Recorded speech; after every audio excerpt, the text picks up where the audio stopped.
Hey and welcome, I'm Hammeh and some Overwatch lore news and updates for you today in an interview with Inven and a story update blog on the official Overwatch website. We got a few more details around Brigitte's lore and origin and story that we've seen recently. So let's run through the key points here, timecodes in the description below if you want to skip around. Firstly, we got a little bit more info around how Brigitte came to pass. In an interview with Inven, Michael Chu said that Brigitte wasn't a character that was planned to be a hero from the very start, and that her existence spun off of Reinhardt's lore.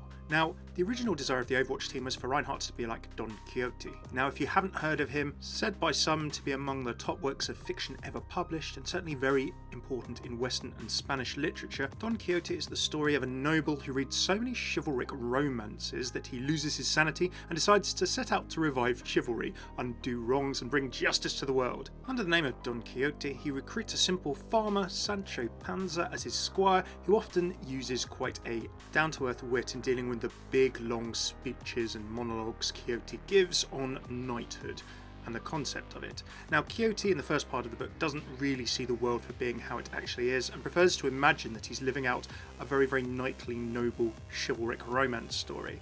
That does remind us a little bit of Reinhardt if you've seen his Dragon Slayer comic. So the Overwatch team wanted a Sancho Panza to Reinhardt's Don Quixote, and that is where Brigitte comes in.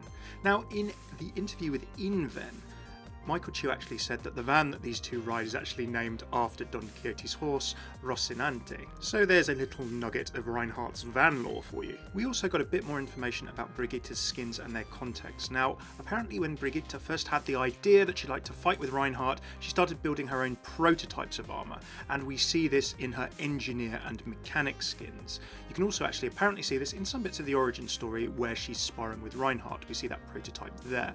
Once she really got into the role, she began making the armour that we see her in as her base skin, although apparently it's still very much a work in progress. In the Ironclad skin, although it's not a legendary, apparently Chu said that the team wanted Brigitte to look like Torbjorn in that skin.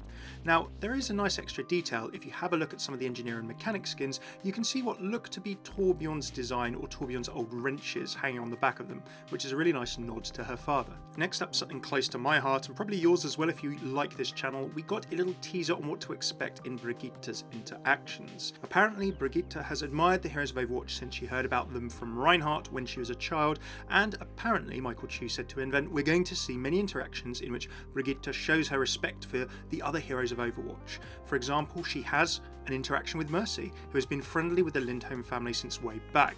Now, I'll talk about Mercy's relationship with the Lindholms in a separate section shortly. There will apparently be many more connections with many heroes for Brigitte to look forward to. Now, Hammeh, I hear you say, where is the voice lines and interactions video for Brigitte? Well, the answer is I'm working on it. It might be a little while, as I don't think any are in-game yet that I've heard as of the time of making this video, and poking around in the game files has been made a little bit more complicated recently, so I'll have to wait and see if smarter people than I, when it comes to these things, can sort that out. Rest assured, as soon as they are in-game, that video will be with you as soon as possible. Now, we also got a little bit more insight into Brigitte's feelings about Overwatch and how much she knows about the organisation from the interview with Inven. Apparently, according to Chu, she knows a little bit more than any other civilian would, of course due to her father and godfather's relationship with the organisation, and she apparently knows nothing about the truth behind Overwatch's disbandment, so Brigitte is none the wiser.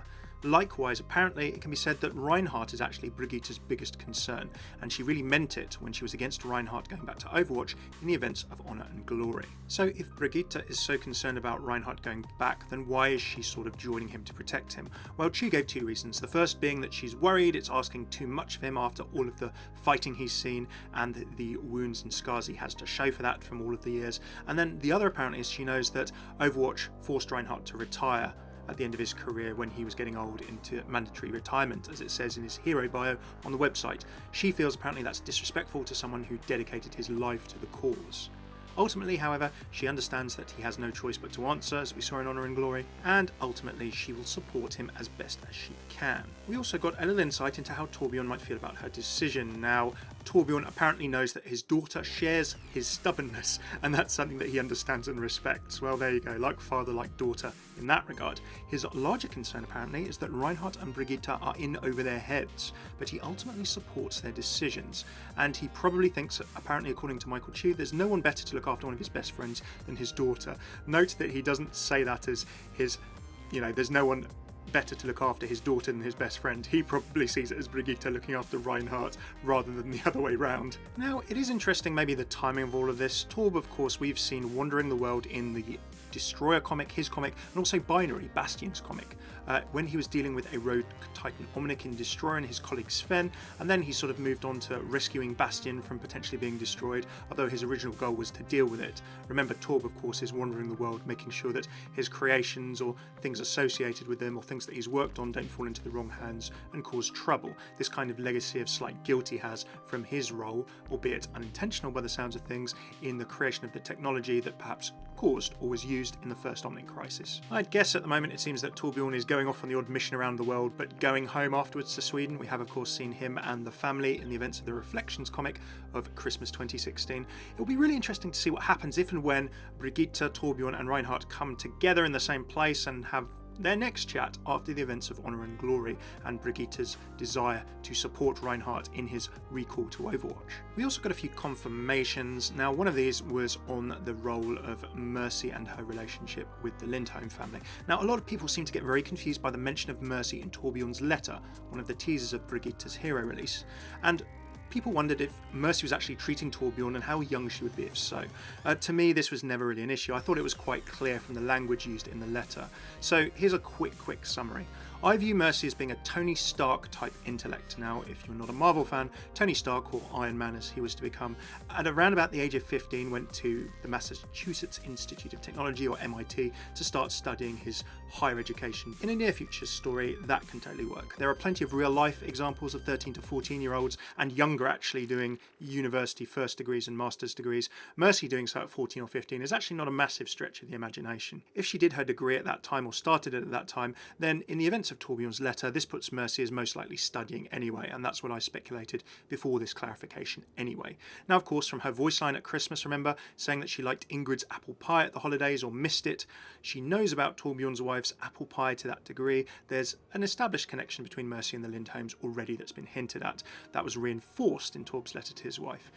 Torb's language in that letter, telling her that she should study more, also makes him sound kind of like a guardian or close to Mercy in terms of sort of watching over her, looking out for her kind of way. In the Law blog, Michael Chu actually confirmed all this. He said that Angela Ziegler is a long-time family friend of the Lindholms. While recovering from his injuries, Torbjorn wrote a letter to his wife Ingrid, and he mentions Angela visiting him. It wasn't in a professional capacity. Even though she was quite the prodigy, she was still a teenager and student. It wouldn't be until later that she joined Overwatch.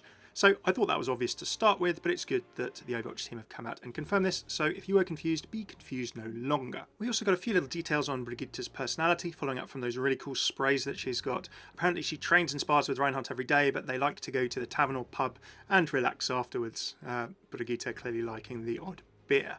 She probably looks apparently at a lot of cat hollow gifs. And yeah, from those sprays we've probably seen that Brigitte is a bit of a cat person. Apparently that Zarya would win in an arm wrestling match between Brigitte and Zarya. Well, that's no massive surprise. And answering the question of does she like donuts, Chu said yes, but she loves semlor. Now, if you're not Swedish like me, then semla are a traditional kind of sweet roll made in different forms in Sweden, Norway, Denmark, and other countries around the Baltic Sea. So Brigitte loves to work out and definitely loves the sweet treats as well. Her sprays confirm that. There you go, a few extra Brigitte facts. Are you enjoying playing her so far? Because she's been alive for a day. What do you think of her lore and these extra bits of her character? Do you like her character? Do let me know in the comments below. A channel update vid as well as more Overwatch lore, skin lore and more will be coming over the next few days, so keep an eye out for those. And I'm going to be getting videos going a lot more over the coming weeks after a very busy time. I'll explain all that in the channel update. Thanks for your continued support, watching the vids, being subscribed to the channel, and your patience over the last few weeks. Very much appreciated. Big shout out to my patrons on Patreon who really help me keep going and making videos for you guys as well. And I can't wait for all of you to have a look at the cool stuff that's going to be coming up. Got some really exciting plans over the next coming weeks even, and the next couple of months in particular. Cheers for tuning in. I've been Hammeh. Take it easy.